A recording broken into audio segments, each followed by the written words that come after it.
Star Trek reversing Spock's death could have been a disaster, but it was actually genius. When Star Trek II: The Wrath of Khan premiered in 1982, fans were rocked by one of the most emotional moments in franchise history, the death of Spock.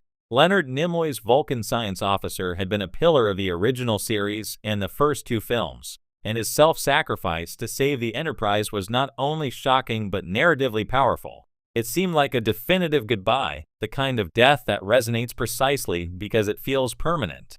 Yet 2 years later, Star Trek III: The Search for Spock reversed that bold choice. Spock was resurrected through a mixture of Vulcan mysticism, Genesis technology, and the loyalty of his friends.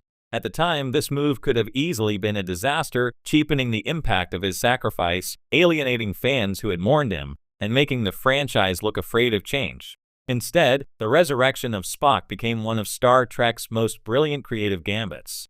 It deepened the mythology, strengthened the bonds among its characters, and set the tone for how the franchise would handle risk, loss, and rebirth in the decades to come. The original risk: Spock's death and Wrath of Khan. When Leonard Nimoy signed on for the Wrath of Khan, he initially agreed to appear only if Spock died. He wanted a meaningful exit, a heroic send-off. The writers obliged, crafting one of the most memorable death scenes in science fiction.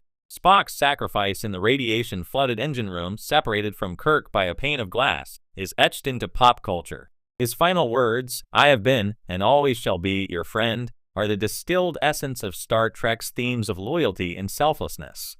But that narrative finality came with risks. Killing off a beloved character can energize a story, but can also destabilize a franchise, especially one built on a triumvirate dynamic like Kirk, Spock, and McCoy. Paramount executives were reportedly anxious about alienating fans and eroding the box office. The studio pressured the creative team to leave a door open in case Nimoy changed his mind. That door became the now famous Spock's coffin on Genesis, shot at the end of Wrath of Khan, hinting at possible survival. The potential disaster of resurrection. Resurrecting a major character after such an iconic death can be disastrous. Audiences often feel cheated when a supposedly permanent sacrifice is undone. It risks undermining the stakes of the story, turning death into a reversible plot device. Even today, franchises like Marvel or Game of Thrones get criticized for playing fast and loose with mortality. For Spock, the danger was even greater because his death had been not only shocking but also narratively satisfying. Undoing it might have rendered the Wrath of Khan hollow in retrospect. And Vulcan mysticism, something only lightly explored in the original series, could have seemed like a convenient deus ex machina rather than an organic extension of the lore. Adding to the challenge, Leonard Nimoy initially intended Search for Spock to be his final involvement with the franchise. Without his full participation, the resurrection might have been awkward or incomplete. The film risked becoming a messy retcon rather than a bold next chapter. Why it worked. Character motivation as the engine. The genius of Spock's resurrection lay in the way it was structured around the surviving characters rather than Spock himself. Star Trek III is not just about bringing a Vulcan back from the dead. It's about Kirk and the Enterprise crew breaking every rule in Starfleet to save their friend. Kirk loses his command, his ship, and even his son David in the process.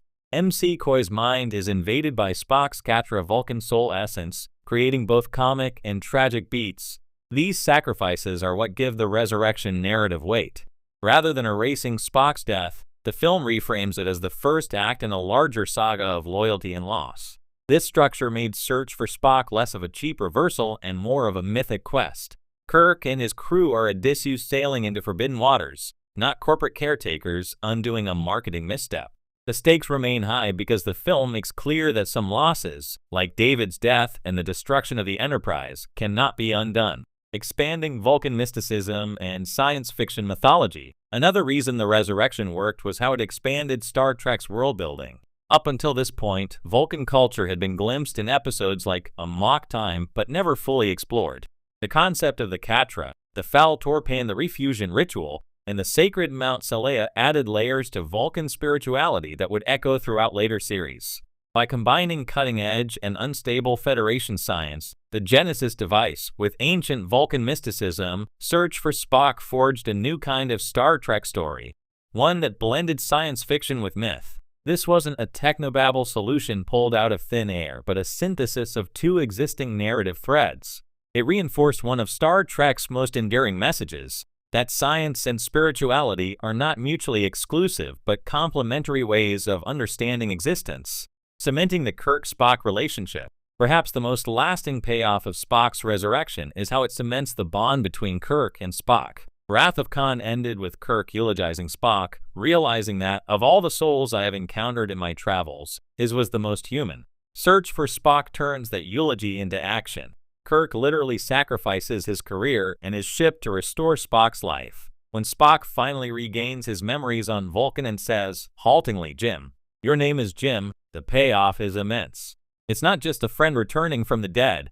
It's a reaffirmation of everything Star Trek stands for: friendship, loyalty, and the belief that the needs of the one can sometimes justify risking the many. This arc also paved the way for the emotional richness of Star Trek IV, The Voyage Home and beyond. Spock's resurrection wasn't a reset button. It was a rebirth that allowed the character to evolve, making his later appearances feel earned rather than perfunctory. Influence on later Star Trek stories. Spock's resurrection also set a template for how Star Trek would handle character death and return in the future. Data's sacrifice and partial return in Star Trek, Picard, the temporal duplications of characters in Discovery, even the Mirror Universe arcs, all bear traces of the blueprint established in Search for Spock. The key lesson was this: a resurrection can work if it's framed as a cost rather than a loophole. The story must treat death as transformative, not as an inconvenience. By demanding that Kirk and his crew pay heavy prices for their quest, Search for Spock maintained dramatic integrity while still delivering the emotional catharsis of seeing a beloved character restored.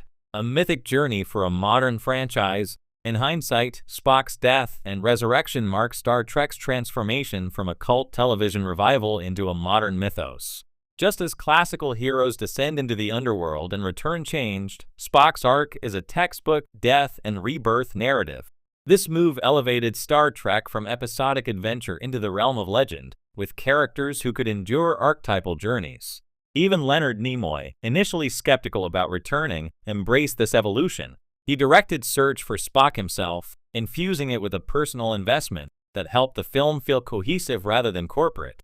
His later appearances as Ambassador Spock in The Next Generation and the Kelvin Timeline films can be seen as the continuation of a character who has literally transcended death. Why it was genius, not a disaster. What could have been a disaster, a cynical undoing of a bold choice, became genius because the creative team understood that resurrection must deepen a story, not erase it.